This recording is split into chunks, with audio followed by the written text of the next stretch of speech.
Profesor, që ndodh diçka duhet të ketë një indicje, ndoshta duhet të ketë një shkëndi ose një Big Bang, pra ju shikoni në fund tunelit diçka që mundet që për ta rinisur këtë proces? Ose ndoshta mund të edhe ndoshta ndonjë nga trevat tona apo nga epiqendrat, apo edhe nga miqtë tan, duhet ta kërkojmë, duhet ta presim?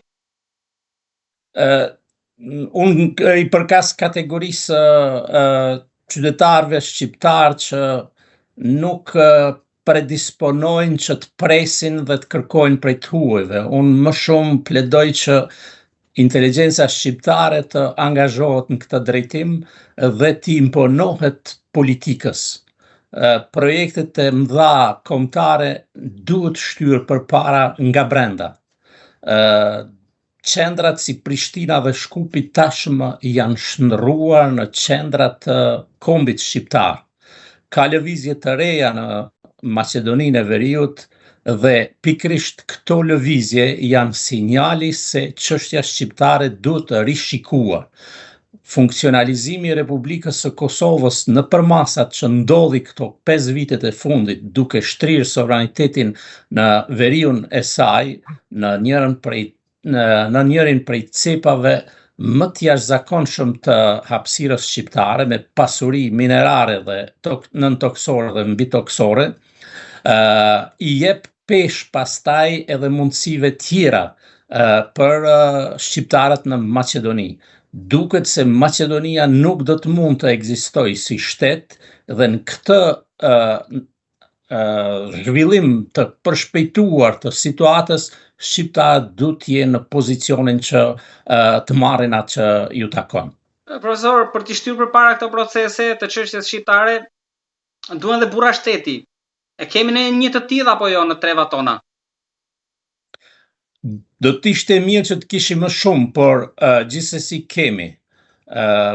Unë Albin Kurtin e mbështes pikërisht sepse te figura e tij shoh një figurë burrshteti, një figurë që i është përkushtuar çështjes kombëtare dhe është mëkuar me mendimin politik të Abdyl Frashit. Le të përkujtojmë ato memorjet e jashtëzakonshme të Abdyl Frashit që dërgonte qendrat vendosjes në kohën e tij, që ishin produkti një mendimi të jashtëzakonshëm politik të kohës, por edhe tek brezi tjetër i Hasan Prishtinës e tek profesori Ukshin Hoti, që është burim frymëzimi, dhe në këtë drejtim besoj që do të ketë mbështetës të fuqishëm gjithandej, nga Konispoli deri në Bradash e në majën e Pançiçit. Po ka edhe nga ata që mendojnë që Albin Kurti me ardhjen e pushtet e ka harruar, për të mos thënë e ka trajtuar idenë e bashkimit kombëtar.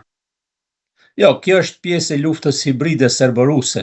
Përkundrazi, pushtetarëve ju takon që për çdo ditë punojnë për bashkimin e kombit.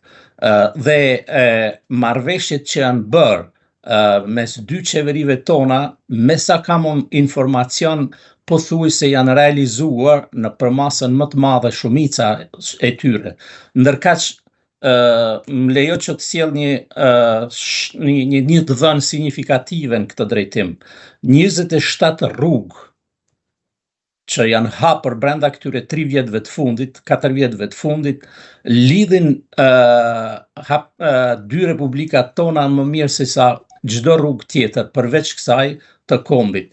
Pra i japin jetë marrëdhënieve mes Hasit, për shembull, të dy pjesëve të Hasit, marrëdhënieve mes Malësisë së Gjakovës, e lidhin Tropojën me Gjakovën siç ka qenë tradicionalisht.